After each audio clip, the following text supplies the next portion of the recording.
Hey there, you looking kinda cute. Please consider subscribing and check out our Patreon for more. Enjoy the video. I must have still been hurting from the bump on my head because when I woke up, my head hurt and for a few minutes, I didn't know who I was or where I was. Then it all came flooding back. What happened to me at the mall? Dawn and Janet were in the school store. The holding up, my meeting with the kind nurse, and how close I came to being caught. I got up tiredly, brought the groceries into the kitchen, and put them away. I made myself some tea and took it upstairs to my room. I went to the bathroom to wash my face after putting the cup on my night table. When I looked at myself in the mirror, I decided I would only wear my uniform when I had to. I still think it was a good idea to act like a St. Winifred schoolgirl if I needed to go shopping during the week.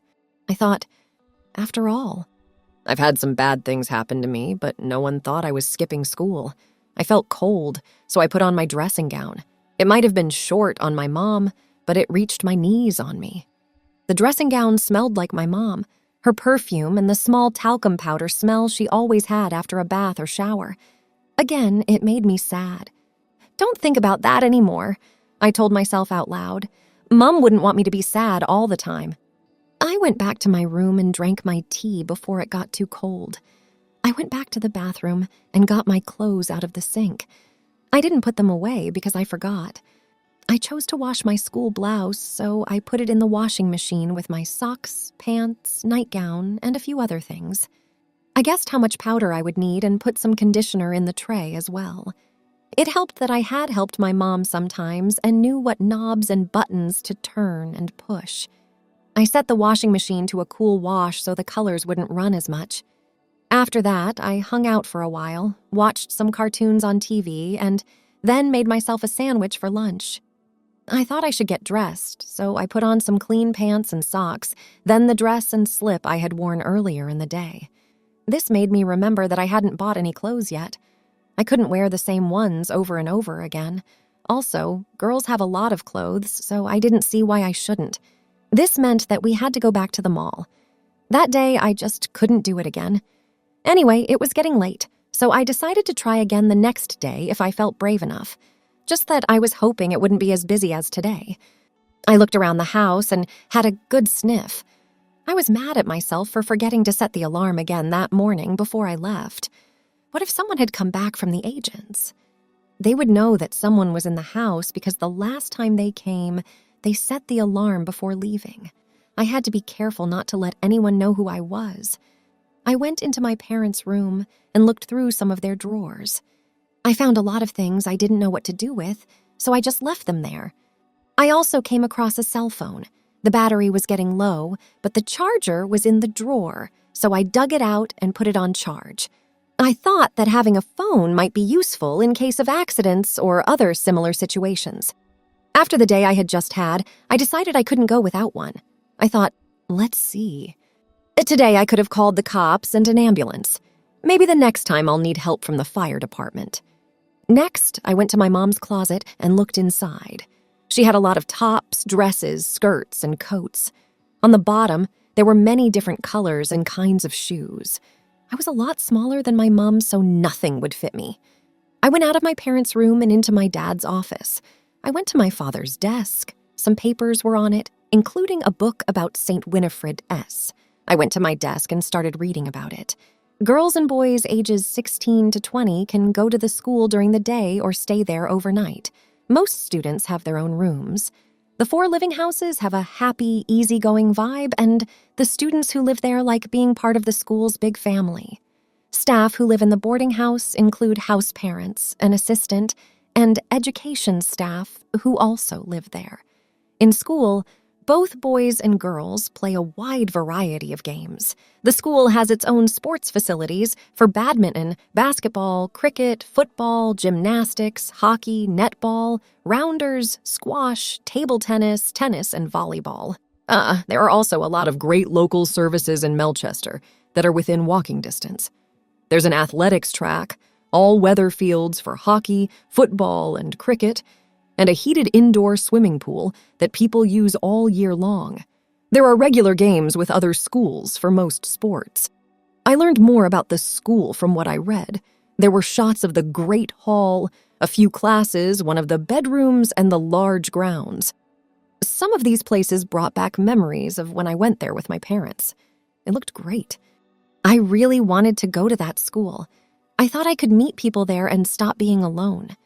One of the things that made me sad now was that I was by myself. I knew that being alone at home was what I had chosen would be best for me, but not having anyone to talk to and share things with was making me a little sad. I sighed as I put down the pamphlet and walked out of Dad's office. It couldn't happen. How could I go to St. Winifred's school? I didn't have any money or parents. I stopped having such silly thoughts and went back to my room.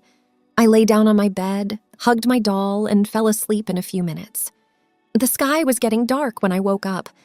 It looks like I must have slept longer than I thought. I stretched and yawned. After I slept, I felt better, and my head stopped hurting. I got out of bed and went to the window.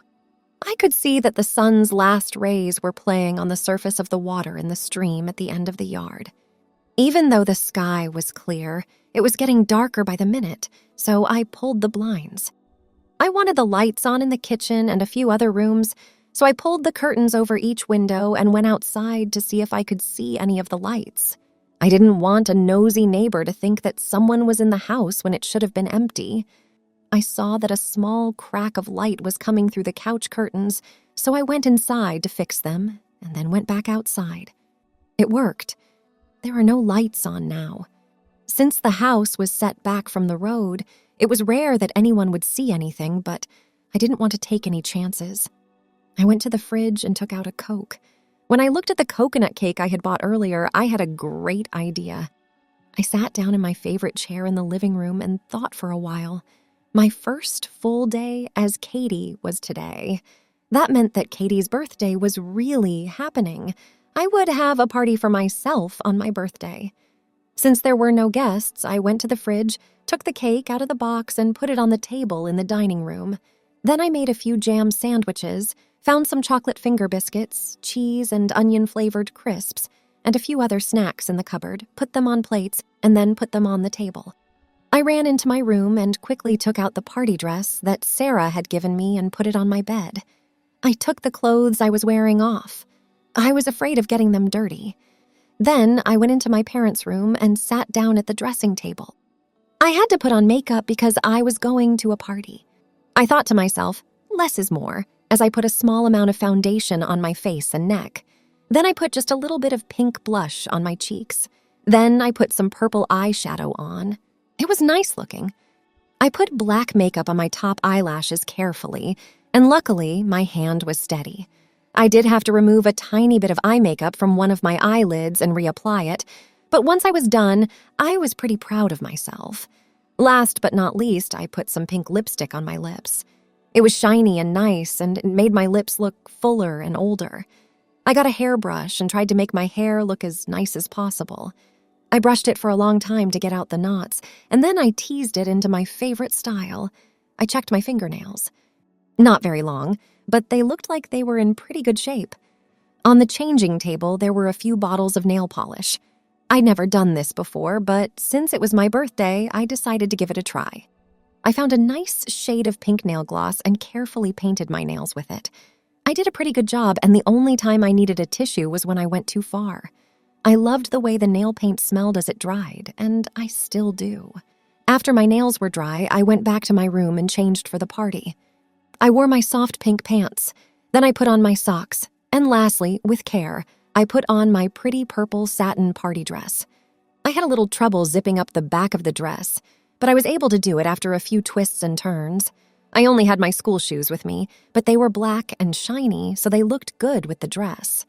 After that, I had to see what I looked like, so I sashayed over to the full-length mirror and gave the party girl a good look. I gasped when I saw a beautiful young woman in the mirror. From her shiny black shoes and white ankle socks with frills. Next, there was a light lilac silk dress that reflected the light in the room and made the cloth look like it was alive. The skirt helped the dress stand out, and it had a pretty, lacy edge that peeked out from under the dress. The arms were 3/4 length and made of a gauze that sparkled like little stars. Last but not least, my face. It was beautiful. The color of my eye makeup went well with the color of my dress. I had beautiful big eyes. The mascara gave my eyelashes a full, pretty look. My rosy cheeks made me look healthy and living, and my full, shiny lips were the cherry on top. I felt and looked like a princess, and now I was going to have my own party. I ran downstairs and into the kitchen, my dress and petticoats rustling in a pretty way. I got a Coke from the fridge and sat down to eat my birthday meal in the dining room. I took a sip from my drink. When I looked around, I noticed that something wasn't there. The people. I set down my drink and went upstairs to get some things. I was back in the dining room in less than a minute. My doll was sitting next to me, propped up on some pillows. A picture of Mom was on my left, and a picture of Dad was on the other side. Happy birthday to me. Happy birthday to me. Happy birthday, Katie. Happy birthday to me, and so on. I raised my glass and thanked my parents for being there. I know I can't see you, but you are in my heart, and I love you so much. I ate my cake, cookies, and chips. I spoke to my parents. I told them about my adventures and told them I hoped they didn't mind what I was doing. I still felt bad about lying to people, but I knew they knew and understood what I was doing. I finally drank my drink, and when I was done, I cleaned up. I was glad that my party was over. I laughed as I thought about what people would think if they saw me talking to my doll in some photos. Anyway, it made me feel a little bit better, which can't be a bad thing. I thought about what had happened that day as I cuddled my doll in bed that night. I remembered that I had chosen to take a chance and go back to the mall the next day. I couldn't have much more fun, could I? I thought my poor brain couldn't handle it. Thanks for watching. Check out Patreon if you want to have early access to the other parts. If not, it will be online in a couple of days.